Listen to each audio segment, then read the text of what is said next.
नमस्कार दोस्तों, मैं तुषार जैन, सीएफओ और रिसर्च हेड अजेस्टो मनी गुरु और Tushar global services dot com की तरफ से आपका स्वागत करता हूँ।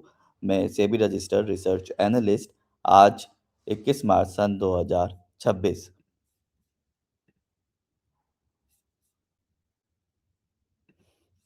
दोस्तों, जब दो या दो से अधिक देशों के बीच युद्ध होता है तो टीवी पर हमें मिसाइलों और धमाकों दिखाई देते हैं। लेकिन एक इन्वेस्टर के तौर पर असली धमाका हमारे पोर्टफोलियो और देश की अर्थव्यवस्था में होता है। अमेरिका, इजराइल और ईरान के बीच चल रहा युद्ध अब तीसरे हफ्ते में प्रवेश कर चुका है। लेकिन आज हम जियोपॉलिटिक्स से ज़्यादा इसके पीछे के इकोनॉमिक शॉक की बात करेंगे। आज के इस डीप डाइव वीडियो में हम समझेंगे कि कैसे कतर के गैस इंफ्रास्ट्रक्चर पर हुए हमले ने भारत के इंपोर्ट बिल में आग लगा दी है। हम जानेंगे कि दुनिया के सबसे बड़े ट्रेड रूट्स ब्लॉक होने का हमारी अर्थव्यवस्था, महंगाई यानी कि इन्फ्लेशन और खासकर हमारे स्टॉक मार्केट के पावर और शिपिंग सेक्टर पर क्या असर पड़ने वाला है। वीडियो थोड़ी लंबी होगी, लेकिन मैं दावा करता हूँ कि इस डेटा और एनालिसिस के बाद आपको इस ग्लोबल क्राइसिस का पूरा गणित समझ आ जाएगा। तो अंत तक जरूर जुड़े रहे।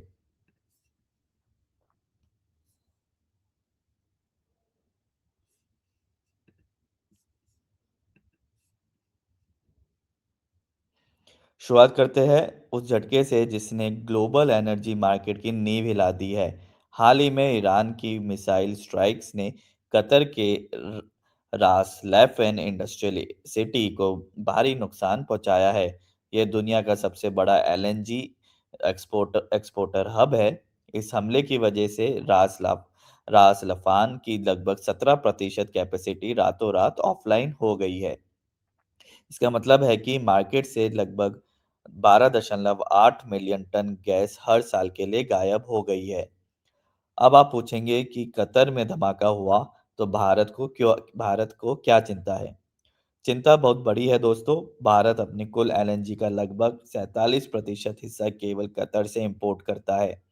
हमारे पास कतर के साथ 20 साल के लॉन्ग टर्म एग्रीमेंट थे। इन एग्रीमेंट्स के तहत हमें ब्रांड क्रूड से लिंक्ड एक फिक्स्ड और सस्ते रेट पर गैस मिलती थी, जो लगभग $12 के आसपास बैठती थी। लेकिन अब इंफ्रास्ट्रक्चर तबाह होने के कारण कतर की सरकारी कंपनी कतर एनर्जी ने फोर्स मेजौर घोषित कर दिया है। यानी उन्होंने कह दिया है कि अब हम अगले कुछ सालों तक कॉन्ट्रैक्ट के हिसाब से गैस सप्लाई नहीं कर सकते। और सिर्फ इतना ही नहीं, दुनिया का सबसे महत्वपूर्ण समुद्री रास्ता स्ट्रेट ऑफ हॉर्मोज भी मिलिट्री एक्शन के कारण लगभग ब्लॉक हो चुका है। भारत की सस्ती और भरोसेमंद गैस सप्लाई अचानक से शून्य पर आ गई है।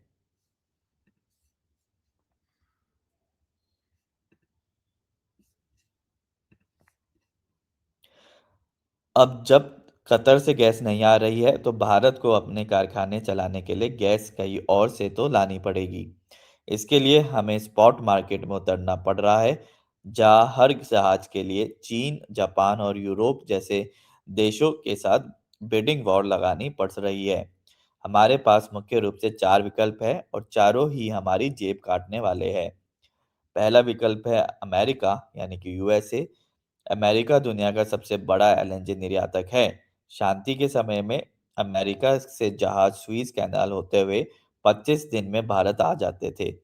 लेकिन अब रेड सी और स्वीज कैनाल ब्लॉक है। जहाज़ों को पूरा अफ्रीका पार करके केप ऑफ गुड होप के रास्ते से आना पड़ रहा है। केप ऑफ गुड होप, आपकी जानकारी के लिए बताते हैं, ये अफ्रीका कॉन्टिनेंट का जो साउथ मोस्ट पॉइंट है उसे केप ऑफ गुड होप कहते हैं। इससे 14 दिन एक्स्ट्रा लगते हैं और फ्रेट रेट्स आसमान छू जाते हैं। पनामा कैनल में सूखे की वजह से वहां भी $2 मिलियन तक की वेटिंग फीस लग रही है।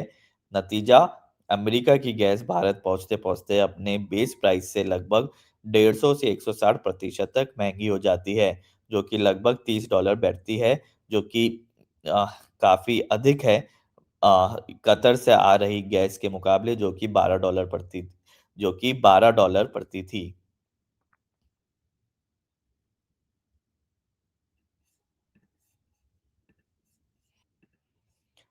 अब दूसरा विकल्प है ऑस्ट्रेलिया। ऑस्ट्रेलिया से भारत का रास्ता एकदम सुरक्षित है, लेकिन दिक्कत यह है कि वहाँ की गैस पहले से ही जापान और कोरिया जैसे अमीर देश खरीदते हैं। उनके साथ स्पॉट मार्केट में बोली लगाने से बेस प्राइस इतना बढ़ जाता है कि यह विकल्प भी कतर के मुकाबले लगभग 160% तक महंगा पड़ता है। यदि हम तीसरे विकल्प की बात करें तो वो है रशिया। रूस के सैखलिन और यमल प्रोजेक्ट्स से हमें सस्ती गैस मिल सकती है। यह दाम सिर्फ 80 से 100% बढ़ेगी, जो कि बाकियों की तुलना में थोड़ी सस्ती है, लेकिन पश्चिमी देशों के कड़े सैंक्शंस और वहाँ के बर्फीले रास्तों के लिए शैडो फ्लीट जहाज ढूंढना एक बहुत बड़ा रिस्क है। चौथा विकल्प है पूर्वी अफ्रीका यानी कि मोज़ाम्बिक। यहाँ से रास्ता सीधा इंडियन ओशन का है, लेकिन इनकी प्रोडक्शन कैपेसिटी अभी इतनी नहीं है कि वो अकेले भारत की पूरी डिमांड को पूरा कर सके।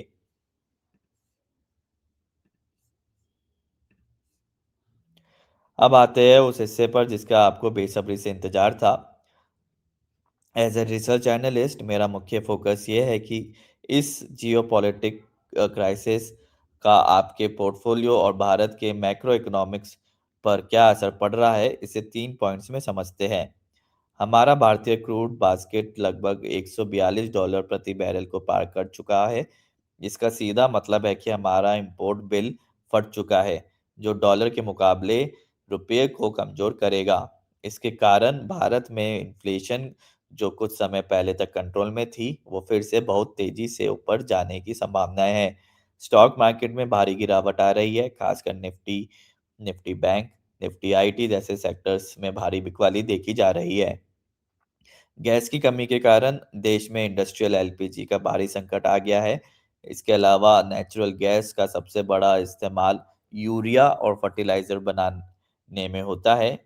गैस महंगी होने से फर्टिलाइजर्स की लागत बढ़ेगी, जिसका सीधा नकारात्मक असर हमारे एग्रीकल्चरल सेक्टर और एफएमसीजी कंपनियों के मार्जिन पर पड़ेगा। ऑलरेडी स्टील प्रोडक्शन के अंदर इसका असर देखने को मिल चुका है, क्योंकि इंडस्ट्रियल एलपीजी के अंदर भारी संकट ऑलरेडी आ चुका है। तो फैक्ट्रीज के अंदर काफ़ी संकट आ भी चुका है, और आगे भी यदि ये संकट हल नहीं होता तो जारी रहने की संभावनाएं है। यह एक बहुत ही दिलचस्प चीज़ हो रही है। यदि हम पावर सेक्टर की बात करें, एक तरफ गैस और कोयला महंगा हो रहा है, जिससे पावर प्लांट्स के मार्जिन पर दबाव आना चाहिए। लेकिन दूसरी तरफ भारत सरकार ने हाल ही में 200 ट्रिलियन 200 ट्रिलियन रुपीस यानी कि 200 लाख करोड़ रुपए का भारत इलेक्ट्रिसिटी समिट विजन 2036 पेश किया है। इस मैसिव कैपिटल एक्सपेंडिचर प्लान की वजह से इस गिरते हुए बाजार में भी टाटा पावर, भेल और अडानी पावर जैसे स्टॉक्स तेजी दिखा रहे हैं।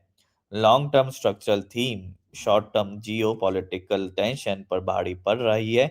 इसी तरह शिपिंग स्टॉक्स में भी फ्रेट रेट्स बढ़ने के कारण भारी वॉलेटिलिटी देखने को मिल रही है। दोस्तों, आखिर में बस यही कहूँगा कि मार्केट अभी एक एक्सट्रीम फियर और वॉलेटिलिटी के दौर से गुजर रहा है। ऐसे वक्त में घबराहट में आकर अपना पोर्टफोलियो खाली करना सही रणनीति नहीं है। आपको डेटा बेस्ड रिसर्च और सही एसेट एलोकेशन की ज़रूरत है। दोस्तों, आप हमारा डिस्क्लेमर भी ज़रूर ध्यान से पढ़िए कि ये शेयर बाजार में इन्वेस्ट करना जोखिमों के अधीन है, और कोई यदि आप कोई भी इन्वेस्टमेंट करते हैं तो उस करने से पहले आप अपने फाइनेंशियल एडवाइज़र से ज़रूर सलाह कर लें, और संबंधित दस्तावेजों को ज़रूर ध्यान से पढ़ें। हमारा डिटेल डिस्क्लेमर हमारे डिस्क्रिप्शन के ऊपर उसका लिंक है, उसको आप ज़रूर पढ़िए।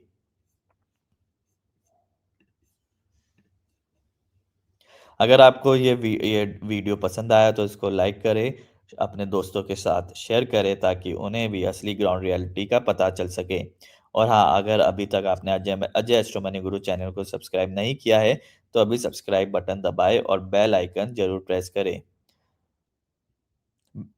तो मिलते हैं अब अगले वीडियो के अंदर, तब तक के लिए हैप्पी इन्वेस्टिंग एंड जय हिंद।